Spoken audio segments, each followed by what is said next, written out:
Indian businesses के लिए privacy compliance programme बनाते हुए आइए हम बात करें वेंडर मैनेजमेंट की। बहुत सारे बिजनेसेस हैं, ऑलमोस्ट सभी बिजनेसेस हैं जो बाहर से काम करते हैं। कुछ भी नहीं तो डाक कुरियर तो जाते ही जाते हैं, बिल तो बाहर एक्सटर्नल एजेंसी से डिलीवर होते ही है। क्या प्रिकॉशंस लेनी चाहिए?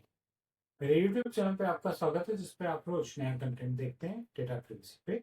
और जैसा कि मैंने कहा, इंडियन बिजनेसेस को अपनी कंप्लायंस मेंटेन करने के लिए वेंडर मैनेजमेंट में क्या प्रिकॉशंस लेनी चाहिए।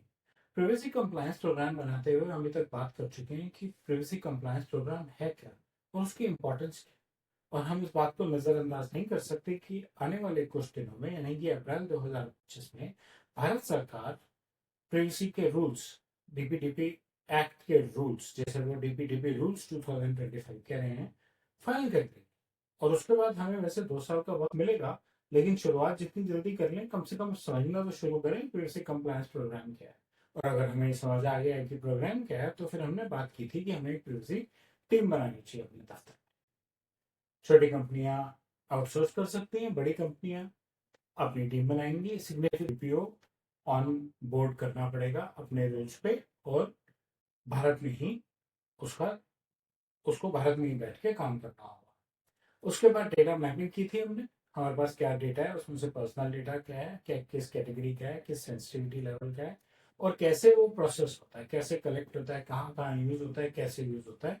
ये पूरी चर्चा की थी हमने। इस चर्चा के बाद हमने बात की थी दो हेड्स की, प्राइवेसी प्रिंसिपल्स की।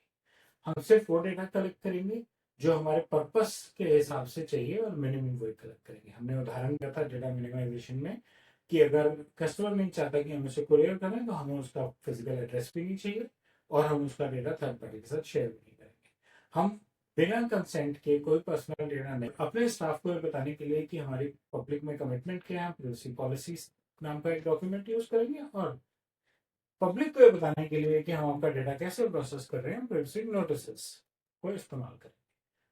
उसके बाद हमने बात की थी कि भारत सरकार के हिसाब से, डीबीटीपी एक्ट के हिसाब से, हर डेटा प्रिंसिपल के पास क्या हक हैं उसके पर्सनल डेटा को लेकर, जो बताने बहुत जरूरी है। हम अगले वीडियो में बात कर आप इस वीडियो में बात करने वाले हैं वेंडर मैनेजमेंट।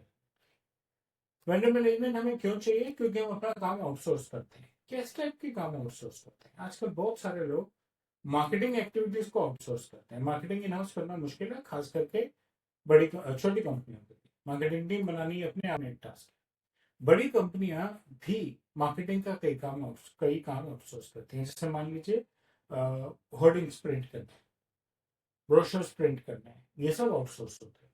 हाँ, होर्डिंग पे जरूरी नहीं है आप पर्सनल डेटा डाल रहे हैं, ब्रोशर्स पे जरूरी नहीं है आप पर्सनल डेटा डाल रहे हैं।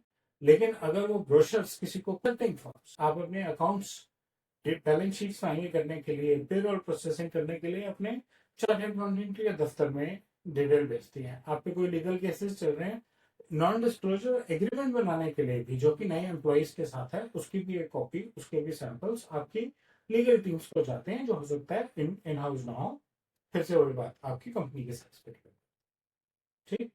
तो ये भी वो जगह हैं जहाँ पे आप अपने एम्प्लॉइज का पर्सनल डेटा भेजते हैं, कस्टमर्स का भी भेजते हैं। जरूरी है, आप अपने कस्टमर्स को, एम्प्लॉइज को घर पे गिफ्ट भेजना चाहते हैं, दिवाली है, बर्थडे है, ब्रोशर्स भेजना चाहते हैं, तो आपको थर्ड पार्टी कुरियर एजेंसी चाहिए।